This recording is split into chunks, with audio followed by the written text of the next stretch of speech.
खूप लोकांचे मला कॉमेंट आले की भाई घराचं काम कुठपर्यंत झालं आहे.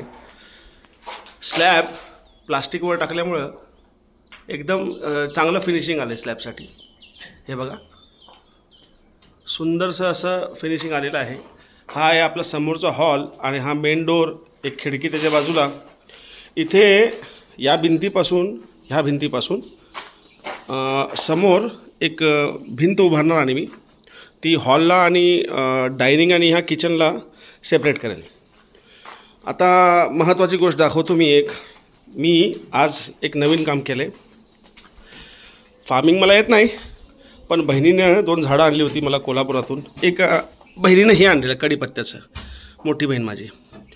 ते करी लिव्सचं एक झाड मी आता लावलं आहे कुंडीमध्ये. थोडंसं राख, चुलीतली माती थोडीशी आणि थोडंसं शेणखत म्हणण्यापेक्षा शेणच म्हणा.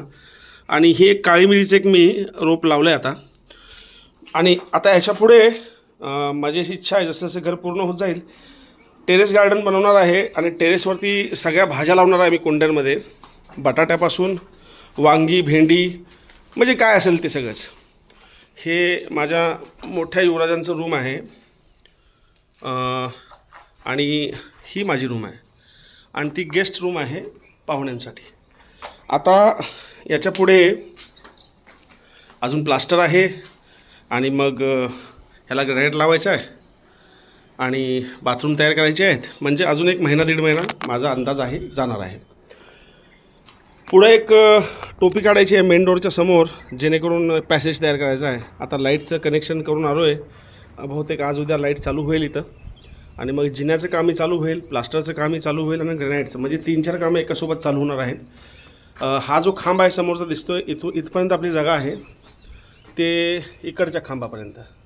बाकी याच्या पलीकडची सगळी जागा आपलीच आहे. याच्यामध्ये छोटी छोटी झाडं लावायची आहेत. मोठी मोठी झाडं फळझाडांची असू देत किंवा नारळाची, आंब्याची, काजूची, फणसाची, कोकम, 5-6 झाडं फिक्स केल्यात मी, ती लावणार आहे.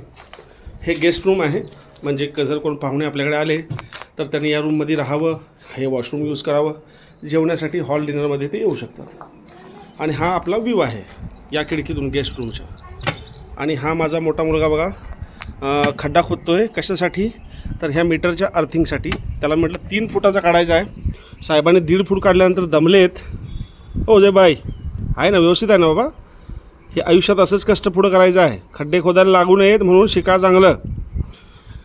तर हा पण रोड समोर झाला आहे आपला खाली येण्यासाठी. हा एक ॲक्सेस आहे आपल्याला आपल्या घराजवळचा. दाखवलं छोटंसं घराचं टूर. जसं जसं काम पूर्ण होईल तसं तसं दाखवेन. माझ्या फॉलोअर्सना एक खूप इच्छा आहे की घराचं भाईचं काम कुठपर्यंत झालं आहे. एवढं काम झालेलं आहे आपलं. जिना झाला की टेरेसचा ॲक्सेस इझी होईल. चला, प्रार्थना करा की घर लवकरात लवकर पूर्ण व्हावं. माझं स्वप्नातलं घर, कोकणातलं घर माझ्या. आणि ह्या माझ्या सुंदरशा. तुझं बेडरूम कुठलं आहे? ते माझं आहे. तुझं आहे ते? बरं, तुझं ते माझंच आहे. ठीक आहे, चला, ओके, टेक केअर. भेटू परत पुढच्या ब्लॉगमध्ये.